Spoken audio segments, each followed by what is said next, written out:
Good morning guys, welcome to my YouTube channel Unique Learning Point 781. Today we are going to learn present continuous tense. How to make or recognize the present continuous tense. So let's start. Present continuous tense म्हणजे चालू वर्तमान काळातलं वाक्य कसं ओळखायचं किंवा कसं तयार करायचं हे आज आपण शिकणार आहोत. तर सुरू करूया. If the subject is I, it is am, and if he, she, it or any singular noun then follow is, and if the subject is we, you, they or plural noun then follow are, then the first form of the verb is followed by ing. In short, is, am, are plus verb plus ing.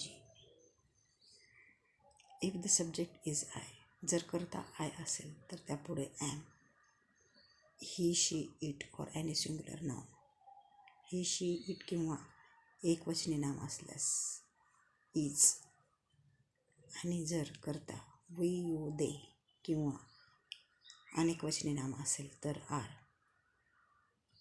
तर कर्त्यापुढे are, then the first form of the verb. तसेच क्रियापदाचे पहिलं रूप आणि followed by I N G आणि त्याला I N जी प्रत्यय लावलेला असेल तर ते वाक्य प्रेझेंट कंटिन्युअस टेन्स म्हणजे चालू वर्तमान काळातले वाक्य आहे असे समजावे. Next example. I am writing a story. He, she, he oblique she oblique it is working a story. We oblique you oblique they are writing a story. या ठिकाणी काय आत्ताच आपण बघितलं की आयच्या पुढं काय वापरायचं असतं ॲम. तसंच क्रियापदाचं पहिलं रूप म्हणजेच राईट लिहिलं आहे, ई गाळलं आहे आणि आय एन जी लावलं म्हणजेच writing a story. A story हे ऑब्जेक्ट आहे.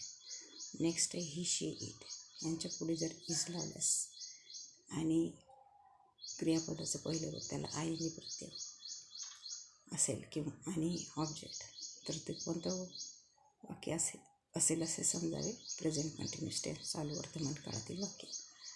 तसेच इथं पण आहे वी, यू, दे यांच्या पुढं पण काय केलं आर लावले, यांच्या पुढं आर लावले आणि रायटिंग अ स्टोरी. आता यातच negative sentences. Negative sentence. Putting not after is, am or are makes the sentence negative.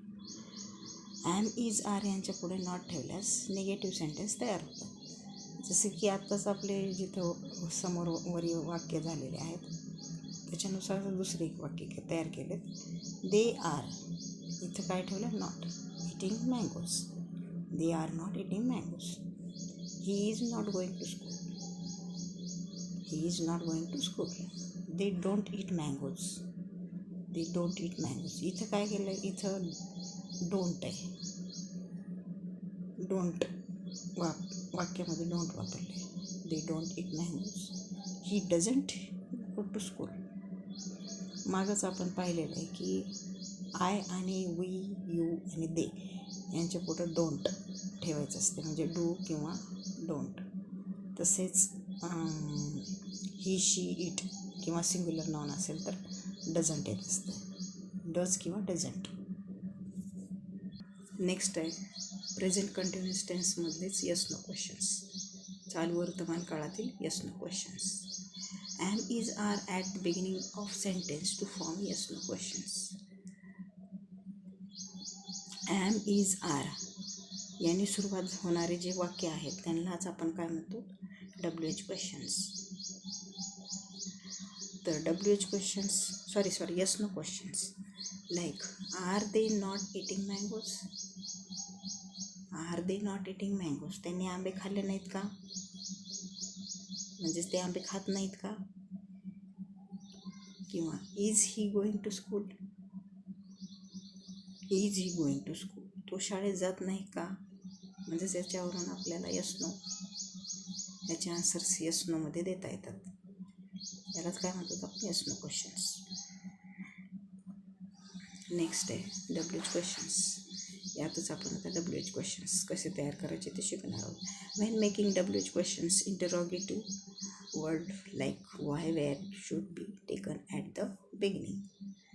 आता WH क्वेश्चन्स बनवताना व्हाय व्हेअर यासारखे जे प्रश्नवाचक शब्द आहे ते वाक्याच्या आरंभी घेतल्यास WH क्वेश्चन्स तयार होतात. जसे की like why are they not eating mangoes. ते आंबे का खात नाहीत. Why is he not going to school. तो शाळेत का जात नाही. असे एक्झाम्पल्स आहेत. तर अशा प्रकारे आपण काय केलं की आज प्रेझेंट कंटिन्युअस टेन्स म्हणजे चालू वर्तमान काळातले वाक्य कसे असतात किंवा कसे तयार करायचे किंवा तसेच त्यातच निगेटिव्ह सेंटेन्स म्हणजेच नकारार्थी वाक्य, यस नो क्वेश्चन्स म्हणजेच होकारार्थी किंवा नकारार्थी वाक्य, किंवा WH क्वेश्चन्स म्हणजे व्हाय व्हेअर व्हेन अशा प्रकारचे जे प्रश्नवाचक शब्द आहेत त्या प्रश्नवाचक शब्दांनी तयार होणारे जे वाक्य आहेत म्हणजेच त्याला WH क्वेश्चन्स म्हणतो. ते कसे तयार करतात किंवा कसे ओळखायचे हे आज आपण शिकलो.